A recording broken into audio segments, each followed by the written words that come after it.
ओम शांति। अव्यक्त मुरलियों की श्रृंखला में आज हम प्राण प्यारे बाप दादा के 5-4-70 के मधुर महावाक्य सुन रहे हैं। सर्व पॉइंट का सार पॉइंट बिंदी बनो। ये अव्यक्त वाणी 3 पार्ट में है। इसका फर्स्ट और सेकंड पार्ट हम सुन चुके हैं।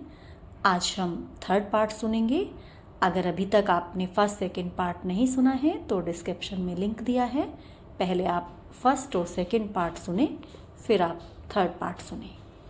आज बाबा ने कहा, जैसे बुद्धि से छोटा बिंदु खिसक जाता है, जैसे बुद्धि से छोटा बिंदु खिसक जाता है, ऐसे यह छोटा बिंदु भी हाथ से खिसक जाता है। जितना जितना अपने देह से न्यारे रहेंगे, उतना समय बातों से भी न्यारे रहेंगे। जितना जितना अपने देह से न्यारे रहेंगे, तो बाबा ने कहा उतना समय बातों से भी न्यारे रहेंगे। जैसे वस्त्र उतारना और पहनना सहज है कि मुश्किल, इस रीत न्यारे होंगे तो शरीर के भान में आना और शरीर के भान से निकलना, यह भी ऐसे ही लगेगा। अभी अभी शरीर का वस्त्र धारण किया, अभी अभी उतारा। मुख्य पुरुषार्थ आज इस विशेष बात पर करना है। जब यह मुख्य पुरुषार्थ करेंगे तब मुख्य रत्नों में आएंगे। यह बिंदी लगाना कितना सहज है, ऐसे ही बिंदी रूप हो जाना सहज है। ब्राह्मणों की लेन देन कौन सी होती है? स्नेह लेना और स्नेह देना। स्नेह देने से ही स्नेह मिलता है। स्नेह के देने लेने से बाप का स्नेह भी लेते और ऐसे ही स्नेही समीप होते हैं। स्नेह वाले दूर होते भी समीप हैं। बाप दादा के समीप आने लिए स्नेह की लेन देन करके समीप आना है। इस लेन देन में रात दिन बिताना है। यही ब्राह्मणों का कर्तव्य है। तो ब्राह्मणों का लक्षण भी है। स्नेही बनने लिए क्या करना पड़ेगा? जितना जो विदेही होगा उतना वो स्नेही होगा। तो विदेही बनना अर्थात स्नेही बनना। क्योंकि बाप विदेही है ना, ऐसे ही देह में रहते भी विदेही रहने वाले सर्व के स्नेही रहते हैं। यही नोट करना है, कितना विदेही रहते हैं। ऐसा श्रेष्ठ सौभाग्य कब स्वप्न में भी था? तो जैसे यह स्वप्न में भी संकल्प नहीं था, ऐसे ही जो भी कमजोरियां हैं उन्हों का भी स्वप्न में संकल्प नहीं रहना चाहिए। ऐसा पुरुषार्थ करना है। लक्ष्य भी रखो कि यह कमजोरियां पूर्व जन्म के बहुत जन्मों की हैं। वर्तमान जन्म के लिए ऐसी कमजोरियों को प्राय लोप करो। मास्टर सर्वशक्तिवान हो, सर्वशक्तिवान के बच्चे अर्थात सर्वशक्तिमान। ऐसे कभी नहीं कहें कि मैं यह नहीं कर सकती, सब कुछ कर सकती हूँ। कोई भी असंभव बात नहीं, कोई मुश्किल बात भी सहज। उनके लिए कुछ मुश्किल होता है? नहीं। मास्टर सर्वशक्तिमान बनना है। एक शक्ति की भी कमी ना रहे। जहाँ अकेला बनो वहाँ साथ समझो। कहाँ अकेला भेजें तो साथ समझेंगे ना। अगर शिव बाबा साथ है तो फिर कहाँ अकेली हो? तो अकेलापन लगेगा नहीं। अकेले रहते भी साथ का अनुभव हो, यह अभ्यास जरूर करना चाहिए। और साथ रहते भी अकेला समझें, यह भी अभ्यास चाहिए। साथ भी रह सके और अकेला भी रह सके। अकेला अर्थात न्यारा, संगठन अर्थात प्यारा।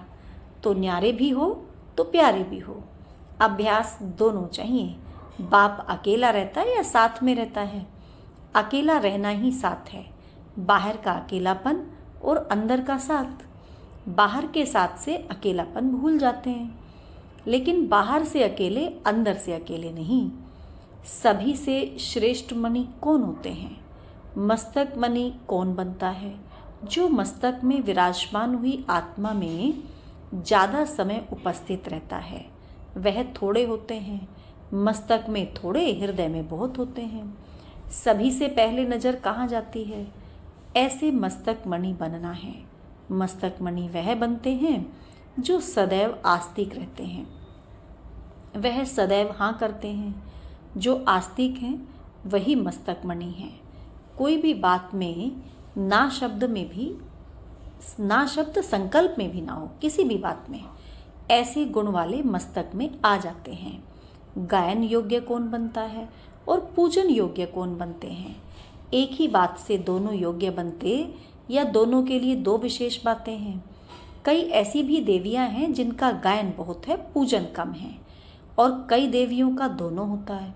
तो जो कब कैसे रहते हैं उनका पूजन एक रस नहीं रहता, और जो सदा अपनी स्थिति में रहते तो उनका पूजन भी सदा रहता है।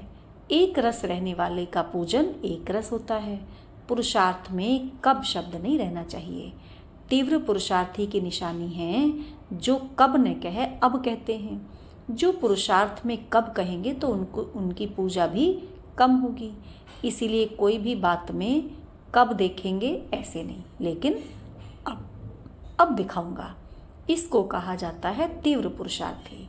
संपूर्ण स्थिति जो होती है उसमें सर्व शक्तियाँ संपन्न होती हैं। सर्वशक्ति संपन्न बनने से सर्वगुण संपन्न बनेंगे। भविष्य में बनना है सर्वगुण संपन्न, और अब बनना है सर्वशक्ति संपन्न। तो जितना सर्वशक्ति संपन्न उतना सर्वगुण संपन्न। कितनी शक्तियाँ होती हैं मालूम है? कौन सी शक्तियाँ सुनाई थी? एक है स्नेह शक्ति, संबंध शक्ति, सहयोग शक्ति, सहन शक्ति। यह 4 शक्तियाँ हैं। तो संबंध समीप है, चारों समान हों। ज़्यादा साहस है वह सहन शक्ति है। साहस अर्थात हिम्मत। जो हिम्मत वाले होते हैं उनको मदद मिलती है। मदद मांगने से नहीं मिलती, हिम्मत रखनी पड़ती है। हिम्मत पूरी रखते हैं तो मदद बहुत मिलती है। हिम्मत है तो सारों बातों में मदद है। सदैव हिम्मतवान बनना है, फिर बाप दादा और दैवी परिवार की मदद आपे ही मिलेगी। स्नेह मूर्त हो, शक्ति मूर्त हो। स्नेह और शक्ति दोनों की आवश्यकता है। शक्ति रूप से विजयी और स्नेह रूप से संबंध में आते हो। अगर शक्ति नहीं होती तो माया पर विजय नहीं पाते हो। इसलिए शक्ति रूप से विजयी और स्नेह रूप से संबंध भी चाहिए, दोनों चाहिए। बाप को सर्वशक्तिमान और प्यार का सागर भी कहते हैं, तो स्नेह और शक्ति दोनों चाहिए।